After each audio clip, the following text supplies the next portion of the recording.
My guest of the day is a multifaceted personality. He's an actor, producer, writer, storyteller, also creative director at Frame Your Idea, FYI, which has become an inseparable part of FICCI Frames. And this year's FICCI Frames edition 2026 is all set to kick off. And it is only appropriate that I invited Viraf Patell into studio. All-round good man. How are you, Viraf? I'm very good. I'm very excited at this stage of my life that I get to talk to Hrishi Kannan on this room, in this radio space. You're kind, brother. Listen, I'm going to start at the obvious point. This year's call says creators can bring films, web series, books, original content ideas, and meet producers at FICCI Frames. So put on your creative director hat for me. When you hear hundreds of pitches, Viraf, what separates an exciting idea from something that is actually pitch ready? Firstly, for the record, I don't read the ideas. Correct. We have a team of curators which are recommended by the industry members and experts. However, we've given them a curation guideline. And the guidelines say that it's got to be an interesting idea to start with. And it shouldn't just end there. Does that interesting idea also have an interesting story? Does it have a beginning, middle, and end? Something which the producer can feel, oh, wow, I haven't heard that one before. And what happens in the end? Or what happens to the bad guy? Or what happens there? Does the guy get the girl? Kind of, if you have the basics answered, you may not have the entire script. It could come from something that's happened in your life or whatever. So give us a nice premise, a hooky thing, and give us a basic beginning, middle, and end. And yeah, you can go and meet the producers. That's all we ask for, actually. A logline and a synopsis. That's all that's mandatory to participate in this. Well, that was a cold question. Now I'm going to come back to the main structure after the cold open question. It's quite interesting how you ended up doing FYI for the first time. And you have a little story to tell us about how it all turned out the way it did.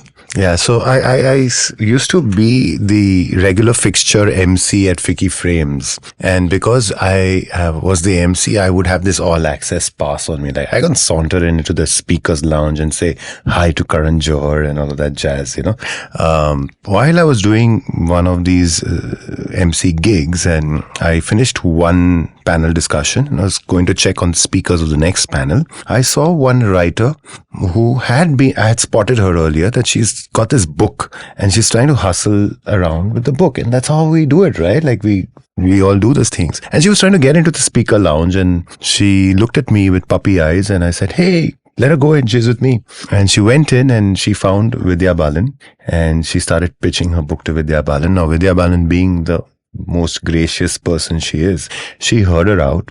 But while the writer was pitching, while Rajshri was pitching, she ended up going on her knees because there was just no place to sit around. It wasn't like the atmosphere, a meeting setting, right? So there was no chair available or something, and she just ended up kneeling and finishing a pitch and leaving a copy of the book with Vidya, and she left. So while this was a happy situation that, hey, a writer got to pitch to Vidya Balan, great. But that frame of her kneeling sort of stayed with me. And I went cribbing about it to the lady who used to head the conference, Leena Jaisani, and she's, God bless her soul, she's late Leena Jaisani now. We lost her earlier this year. And I went and cribbed to her and I said, ma'am, we talk about these changing the media and entertainment landscape, and we can't even give this writers some dignity and all of that. And why do we grandstand the event so much if we can't do this for the lowest common denominator? And, I'm a Parsi, I'm good at all that. So she said, oh, you are grandstanding yourself by trying to bring up a cause and really not backing it up with a plan. And she's like, I said, what do you want me to do? She's like, go walk the talk. Go make something to solve this problem. I said, I'm just an actor. So she said, so what? I'll give you the platform. And mind you, I wasn't a writer back then. No. This is 2014-15, right? And that's how I went out and just requested 7-8 producers to join us. And we did the first edition. I requested Anjum Rajabali sir, who was that time, the head at SWA, and he sort of helped us. And we put the first edition together. And since then, we've been able to do like 10,000 meetings. between writers and producers. That's a wonderful nugget. For those of you who've just joined us, FICCI Frame Your Idea 2026 brings writers, storytellers, filmmakers, and producers together on one platform, giving creators the opportunity to pitch their film, web series, book, and original content ideas directly to leading industry decision makers. You wanted to say something, you wanted to finish something. I actually just wanted to make the story a little sweeter that Rajshri, the writer who kneeled, who caused FYI, came to Frame Your Idea, and she was able to write for 6 projects because of the people she met through FYI. Wow. So it sort of completed a full circle. So what Viraf Patell is basically saying is whether you're an emerging writer or an experienced creator, this is where stories find their next opportunity. You want to just give out the website or where people can go and register, because I believe 30th of August is the last date. Yes, that's absolutely right. We are holding that as a deadline. All you have to do is go to frames.ficci.in/FYI and just register as a writer and put your stuff up there, and we've got you. frames.ficci.in/FYI. And when you say put your stuff out there, as in give your idea, your central idea. Is that what you're saying? Yes. Yeah. There's a format, there's a form, like you put in your personal details and then we send you a dashboard link and then you put in your stuff. Like if you've written just a story, we'll take that in. If you've written a whole script, we'll take that in. And we encourage people to put in whatever they've developed so that the curator knows, oh, this one's really put in some work in it. It's not just a great idea. So we'd like to score them higher. And that's how it goes. So FYI's whole promise, Viraf, is that 10 minutes and no contacts is enough. And from your side of the booth, what separates a writer who actually lands a follow-up call from one who doesn't? There's an interesting statistic to it. So we've been studying this and we've been asking producers that, hey, out of every 100 people you met at FYI, how many would you like to meet again? And the success rate is about 5%. Okay, now it sounds abysmal, but here's where it gets interesting. When we checked in with them and asked them, out of every 100 people they meet in their office, what's the success rate there? It's also 5%. But here they're meeting those 5% in 2 days. So imagine having meetings in your office over 6-8 months. You'd end up meeting 100 people, but you want to follow up with only 5%. Now, how to make it to that 5% is the question, right? Now, if your idea is clear, a lot of times we have interesting stories, but we're not able to communicate the idea with clarity. That's a great way to start that follow-up conversation.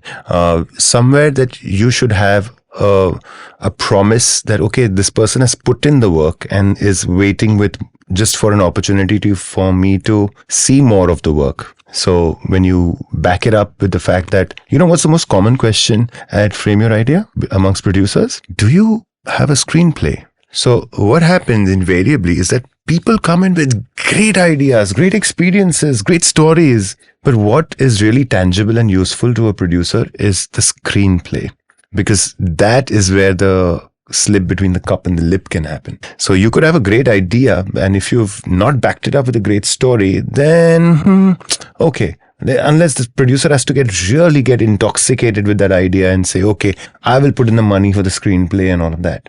But the moment they hear that, oh, I have a screenplay, that means they just have to look at the plumbing work or something like that, right? Like this person's put in the work and probably I don't have to build it ground up and stuff like that. So yes, if you come around and say, okay, I have a step outline or like a beat sheet or like I have a screenplay without dialogues, they'll be like, oh yes, let's please come in and send it to us or come and meet us. Viraf said something very interesting to me when he reached out and we talked on the phone trying to set up this interview. He said, writers often feel, what's the point of this whole thing? Will producers really listen to me? Producers want and need ideas. Oh yeah. And they're looking for the next big idea. Yes. And this ecosystem is nourished by the fact that the producers have this dire need for new scripts and screenplays. Yes, I'm going to connect this with another crib that we get at Frame Your Idea from writers. I'm going to say this in Hindi. कि अक्सर बोला जाता है कि यार ये सब junior लोग होते हैं वहाँ पे, हमको करेक्ट प्रोड्यूसर सीनियर आदमी से मिलना है. Now the truth is that anybody who's running a company knows that they have to set up structures and teams to scale up the work, right?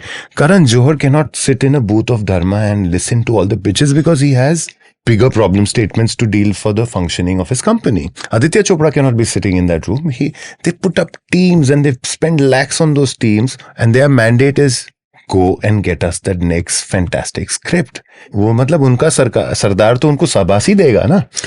तो हम राइटर्स को हमेशा ये बताते हैं कि भाई वो जो इंसान बूथ में बैठा है वो तो चाहता है कि आपकी स्क्रिप्ट वो अगली उनकी नेक्स्ट बिग स्क्रिप्ट हो. बस वो उनको वो मिल जाए जो उनको अच्छा लगे. That's it. We talking about case studies. You gave Rajshri's example, but even otherwise, you've set up some amazing partnerships here, Viraf. Yes, actually, Nihit Bhave was one of our first success stories. He was a journalist, didn't know anybody in the business, walked into a Frame Your Idea meetings, met Phantom Studios, because that time Phantom used to exist as a combo company of Vikramaditya Motwani, Madhu Mantena and Anurag Kashyap, and I think Vikas Bahl as well. And here's the interesting part. Phantom shut down, but Anurag found Nihit Bhave at Frame Your Idea. He held on to his script, and Nihit made it into the Sacred Games writing room. And his movie got directed by Anurag Kashyap, and that came on Netflix, and it's called Choked. It's still on Netflix. Now that's one. Then Siddhant Ashdir sold his script to Disney for a 7-figure check. Amol Mehrotra just came fresh from Ahmedabad and found a job with Eros. Abhishek Bandekar found Color Yellow in 2019. I should say that the other way around. Color Yellow found Abhishek Bandekar at Frame Your Idea in 2019. And here's the irony. In 2025, Abhishek Bandekar comes back to Frame Your Idea as a producer at Color Yellow, listening to pitches. And this year his film releases, which is released, Tu Ya Main, which is directed by Bijay Nambiar, the Creature feature. And these are the kind of stories that inspire us. And I think one thing to note, is that getting success in the creative sphere as a writer, director, or a producer has a very long gestation period. So you could meet someone in year 1, but finally that thing that you were working on could come in at year 5. Very few people are lucky. Like Deep Dholakia last year came and met Dharma, and he pitched a story to Dharma and a script to Dharma. And the Dharma team didn't like that script. And while he was just at the door leaving, he said, guys, I've made a small Gujarati film. Would you all like to watch it? And they're like, yeah, sure, send us the link. And it so transpired that Dharma liked that film, and they made it their first Gujarati release. So these are the things that can come out of these meetings. Viraf, you said publicly that in an AI-driven world where creative people are questioning their relevance, FYI, Frame Your Idea felt refreshing. So I'm going to put you in the spot. So practically what happens when a curator suspects that a submitted script was largely machine written? Is that a disqualification, a disclosure, or really none of your business? I would go with none of my business, because I think these tools are out there to use for everybody. And whether you use AI or you don't use AI, give us a good story. That's all the producer will care for. He doesn't care whether you've written it with AI or you've not used Microsoft Word or you've used PowerPoint. Just give us a great story. And if it's coming with your usage of AI, so be it. And I think AI is here as a tool, and instead of wrestling with it, we should use it to sort of up our game. Okay, I just talked about his efficiency at putting a structure in place and being creative director of FYI. But let me tell you, he is a co-writer on a national award-winning film, which we shall talk about in just a bit. Viraf Patell is. And here's that question. You're a working screenwriter. You're also curating and gatekeeping other writers' work at India's biggest pitch marketplace, because that really is what FICCI Frames is. Has a project ever come across your desk, Viraf, that you wished you had written? I firstly don't get to see the projects because my curation team doesn't let we sort of have, strong NDAs that we cannot see it. Fair enough.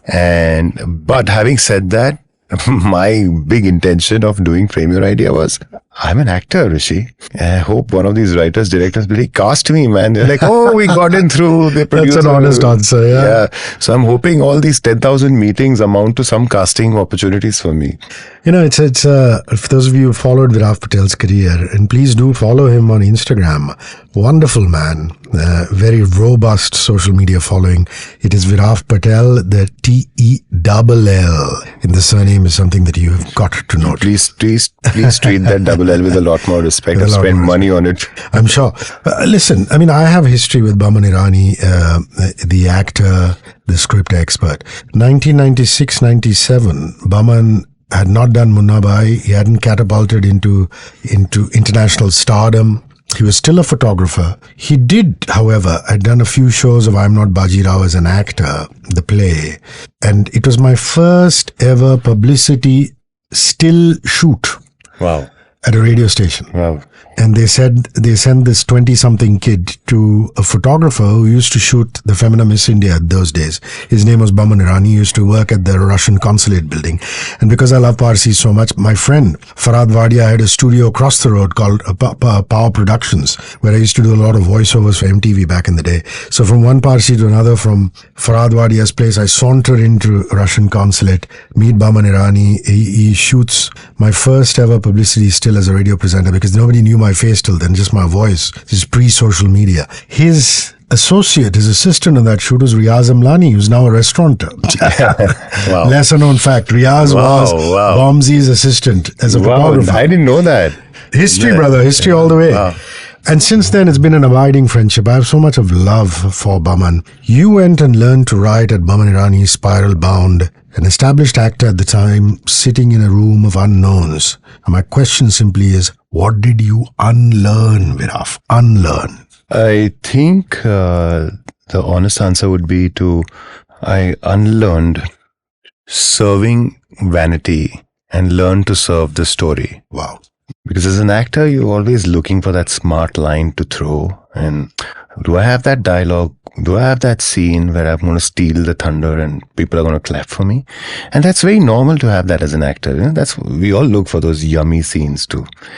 But working as a screenwriter and learning screenwriting from Baman sir, I think it's brought the ethos of serving the larger cause of the story. Are you doing anything on set or on page or in your performance that is serving your ego, or is serving the story? And then if you are convinced you're serving the story, then fight for it. Amazing. Baman is going to be getting a lot of hiccups right now. Because like they say, in our country, koi yaad karta hai to hichkiyan aati hain. An extraordinary circle in Viraf Patell's life, ladies and gentlemen, all of you are listening to this. He is Mr. India in the year 2005, the Mr. India final. And as you know, in most personality competitions, there is one famous or infamous question that is asked of the contestant. What does made in India mean to you is the question that Viraf Patell has asked. And he does a fine job. He speaks about Indian people and products becoming a force the world should reckon with. And I think this is only karmic. 21 years later, Viraf Patell is in a series called Made in India, a Titan story. If you're living under a rock, this is time that you came out from that shell, from under that rock. It's streaming on Sony Live. It's actually Amazon. Is it on Amazon? It's on Amazon. Yeah, I beg your pardon. It's streaming on Amazon Prime Video. It's directed by Robbie Grewal. It stars Jim Sarb and, of course, Viraf Patell. For those of you who listen to me regularly, you know that I did an in-depth chat with Jim as well as Robbie on the series. And, of course, the great Nasiruddin Shah is also there. So 21 years later, you're in a series called Made in India, Titan Story, and your character is MSD, Murli Shankar Dalmia, and he arrives precisely when a good Indian product needs to become a great Indian brand. How did you build MSD? How did you understand to portray that emotion, the storytelling to create Titan? I think the best thing that happened for me, again, I would credit the Spiral Bound ethos, is that if I was the actor before Spiral Bound, I would just go to the episode that I am cast in, because I come in for like just the last 2 episodes or so, right? And I would be like, I'm not going to spend 4 hours reading that first 4 episodes before I come in. I would just read my episodes and move on and do my part and move on. But I think the ethos that Spiral Bound has taught me, I went and I attended the readings and I had read the script from page 1 till I enter and even after I leave. And it gave me something very beautiful to bring to MSD. And what was that? So if you read Titan or the screenplay or you watch the show, one of the key motivational factors for Xerxes Desai is that he wanted an Indian brand to get out there in the world and get onto the stage and, wants to, his whole trip was that I want to take an Indian brand out there. While I was reading my scenes, I was not finding a reason why does Xerxes Desai hire MSD. Okay, it's a smart scene. He goes he does a quirky little interview and he shows he's really good with words and he's, let's say, quick-witted. But that's not going to be enough for a Xerxes Desai to find a marketing manager. And because of that line that Xerxes says that I want to put an Indian brand out there, I was able to integrate that in my scene thanks to my director's collaborative nature. I was like, can I at some point say, when they ask MSD, why did you leave Kinetic? I say that Kinetic is on autopilot now. And now it's time to lift another Indian brand and put it out there. And that's why I want to come to Titan. And I think it is that sentiment because of which Xerxes Desai will say, he's my man. He's sharp, he's smart, and he's got the right motivation also. And I think those are the small things that sort of gave me, of course, a lot of conversation with Robbie because I wanted to make him a lot more quirkier. I wanted to give him a lisp. I wanted to give him a limp. I think those were all those selfish actor tropes that we may want to do, like just so that, oh, what a great actor, kya acting kya hai? I wanted to throw in all those things. And Robbie was like, no, I just want to be like you. I want him to be like you. And that's how MSD came about. MSD is really fascinating to me because he's not a conventional character, Viraf.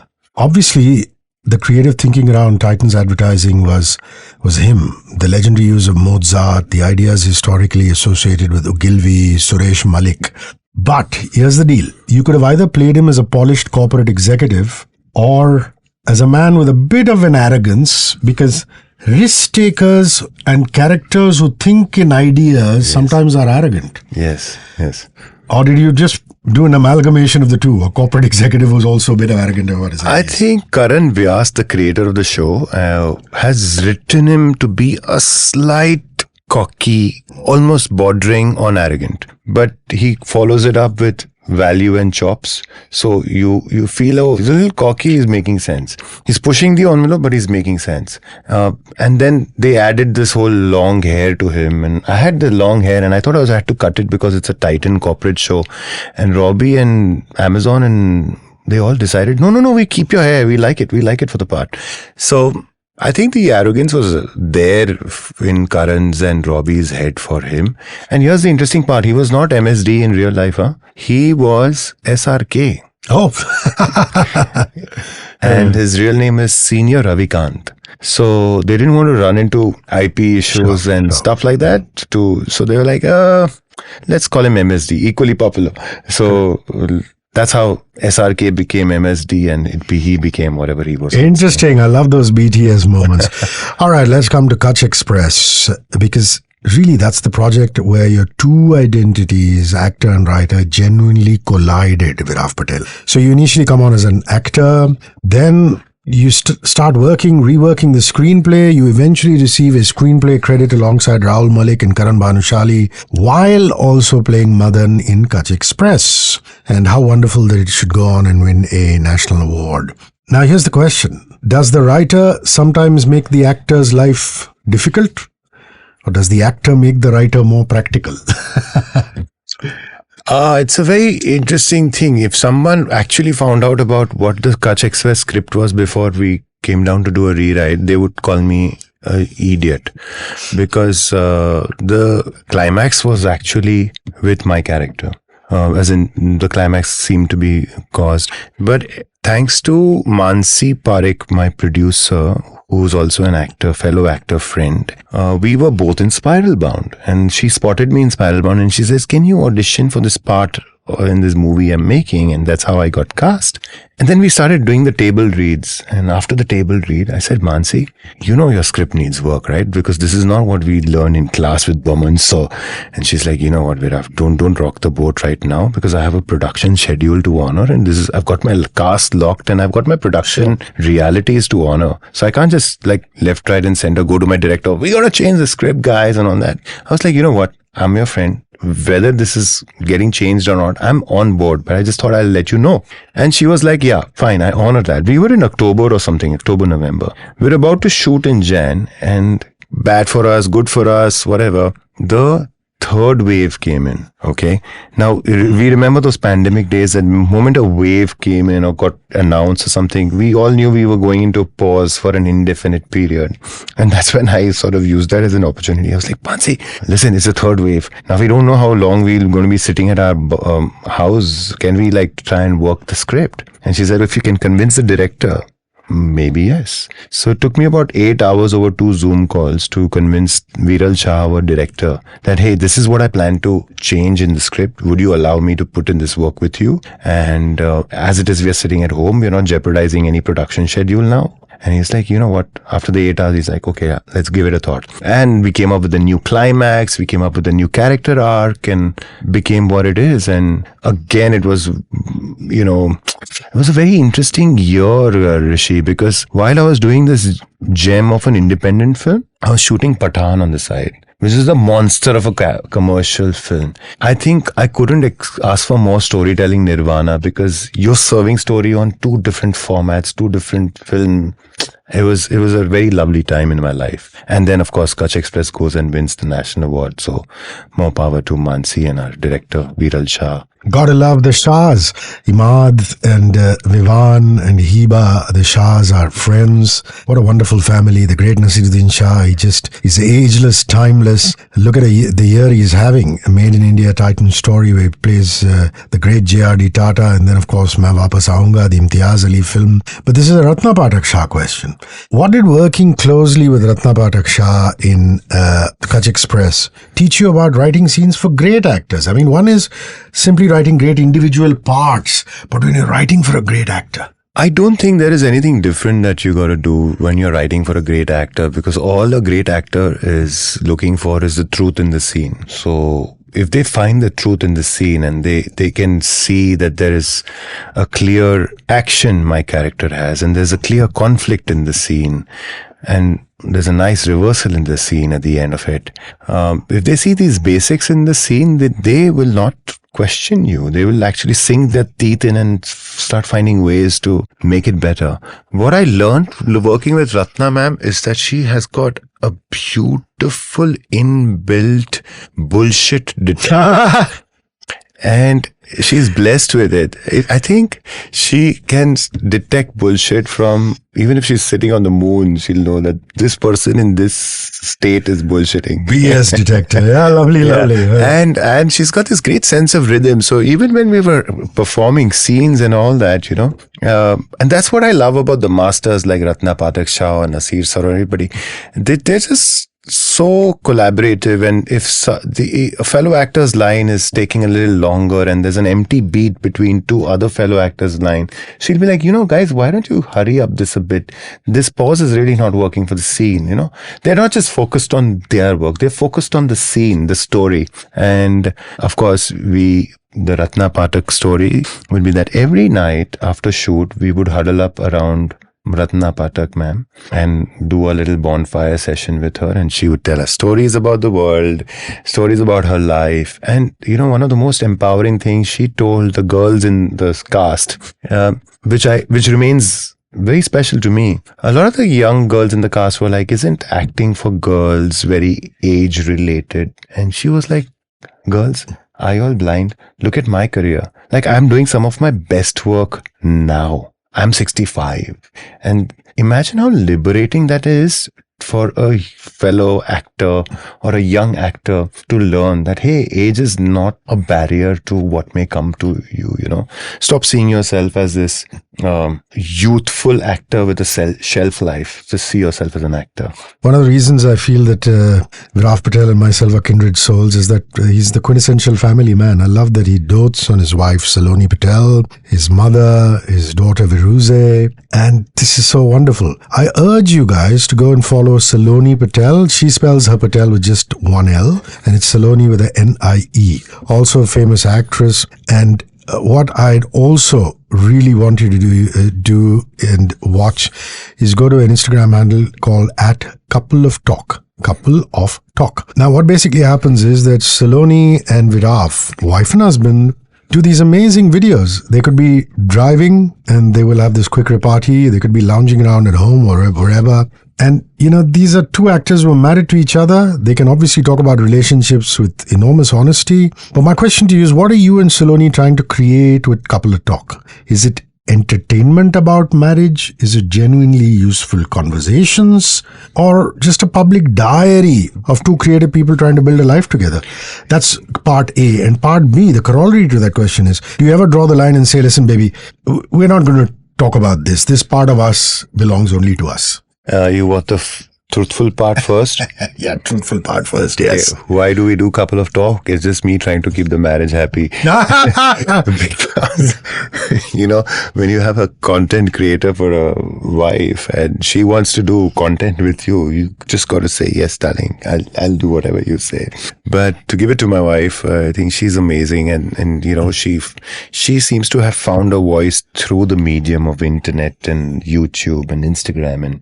And she's like, you know what, I want to do this thing with us, husband and wife, and that's how Couple of Talk was born. And we actually genuinely don't really. She does her other podcast, which is Two Girls and Two Cups.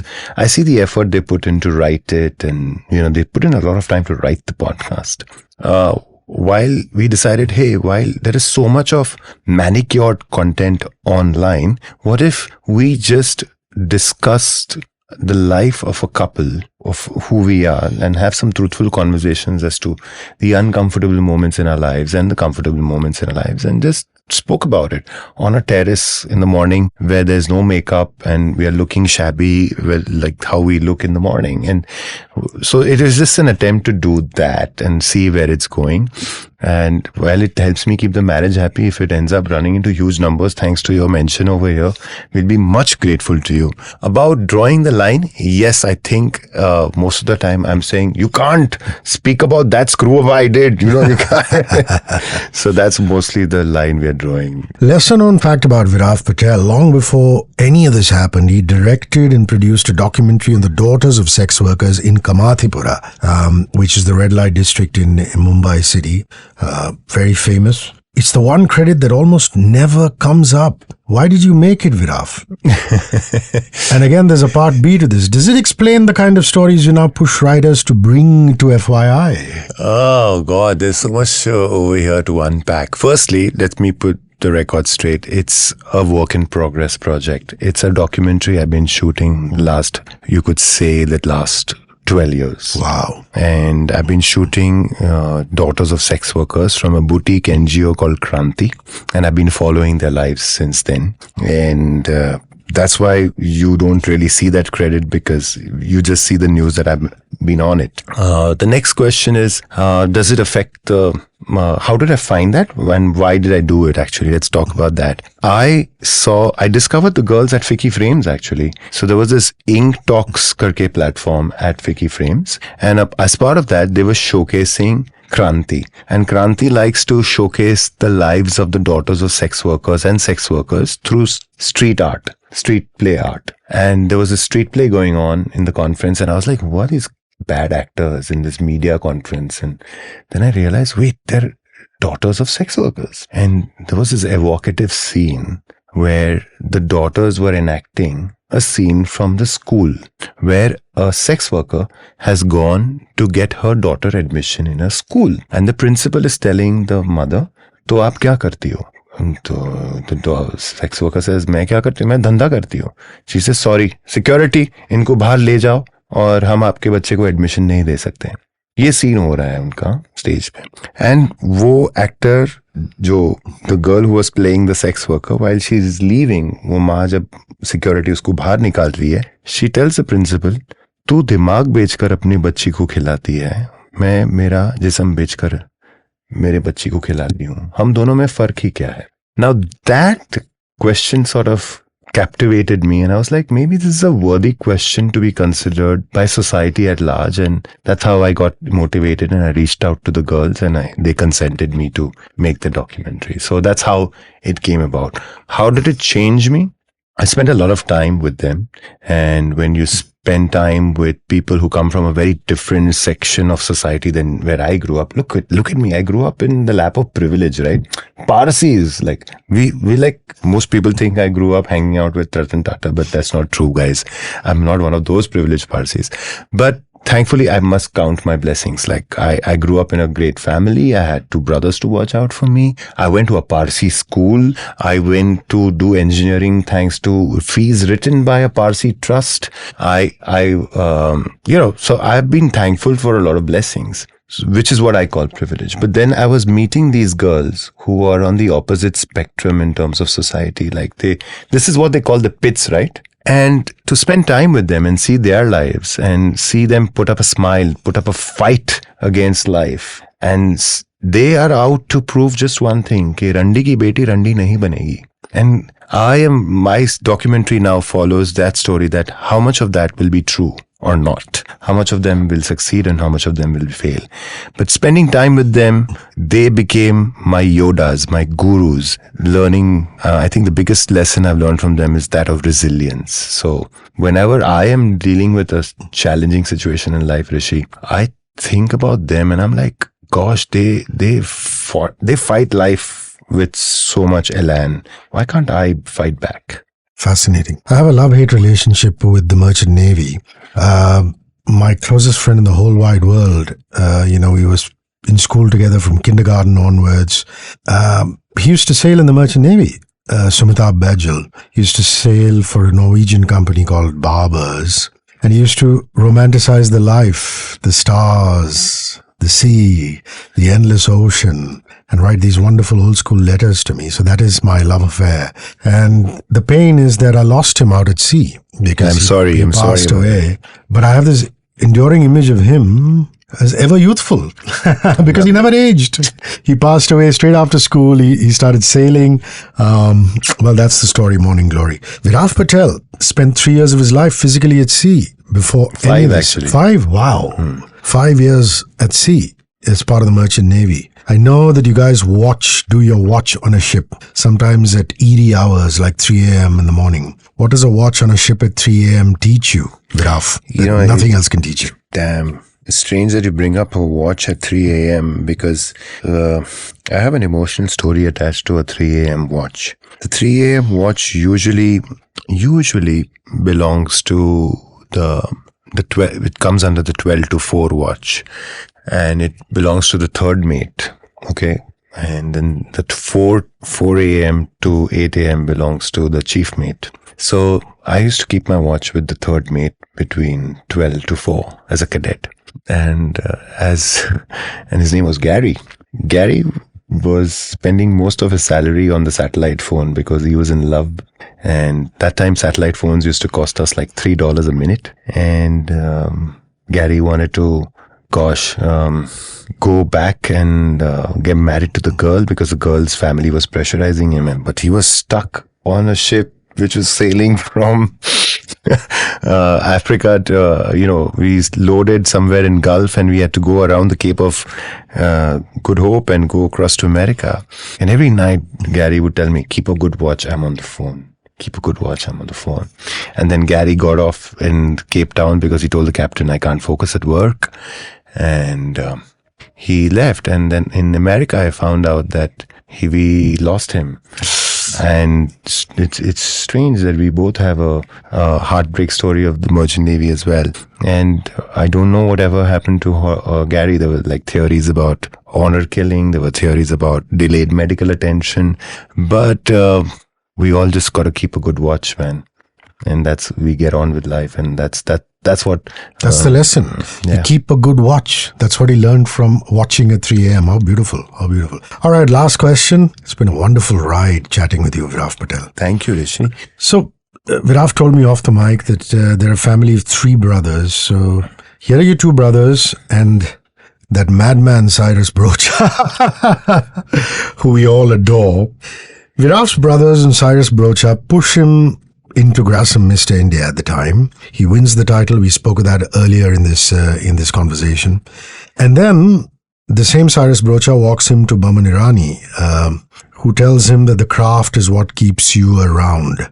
And really, the pageant doesn't even exist anymore. So my last question has got to be, there is a gap between those 2 events in your life. The first event is the Mr. India, and the second event is meeting Baman Irani and him being the guru that he was and is for you. What is the gap between those 2 conversations like, those 2 events like? What has it actually given you, that entire journey in between? So, Minochar, my brother, who was a motivational speaker and corporate trainer, he brought the Mr. India cutout to me and made me participate. Farhad, who my second brother, he was like, yeah, go for it, we're with you. And, he was cheering for me at the event and all of that. And then, of course, Cyrus being Cyrus, he's like, yeah, man, I saw this John Abraham, Dino Moria kind of guys won Glad Rags and they became actors. You can also do it. Yeah, your Hindi is so much better than mine. So while Cyrus and my brothers sort of encouraged, and Cyrus, thanks to Cyrus, I met Baman sir. So I'm on this high that I'm Mr. India, right? I mean, I beat 15,000 applicants and I became Mr. India. And then I go to Baman Irani on the sets of Waqt. He's shooting in SJ Studios in Andheri East. And I say, Baman sir, these are my photographs and look at me, I'm Mr. India and all of that. He's like, Dikra, see, you don't have a filmy surname that your daddy is going to put 20 girls around you and put you in the center and shoot a song with you. If you're going to last in this business, craft has to be your ticket. And going from this high of being Mr. India and then Baman sir puncturing that high and saying, buddy, craft is your ticket. Just work on your craft and start from the ground up. You'll have length in your career. Those were his words. If you want length in your career, work on your craft. And I think that was some of the most important things he told me at that time. He punctured my ego, but he gave me something to last a career.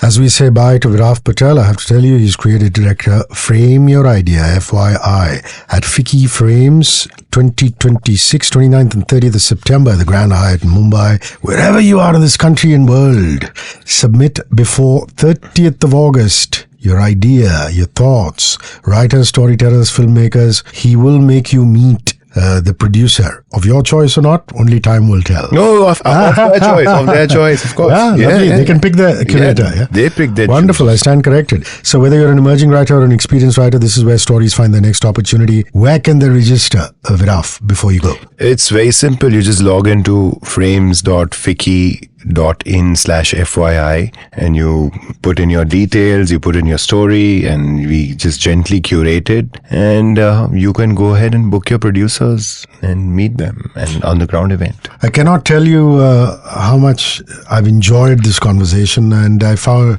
like I said at the top or somewhere, I think I found a kindred soul. Thank you, my brother, for rolling by. Thank you, Hrishi. Thank you for opening your doors to this conversation. Thank you.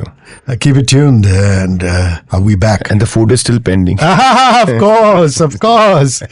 We'll be back with another spectacular guest. Thank you very much.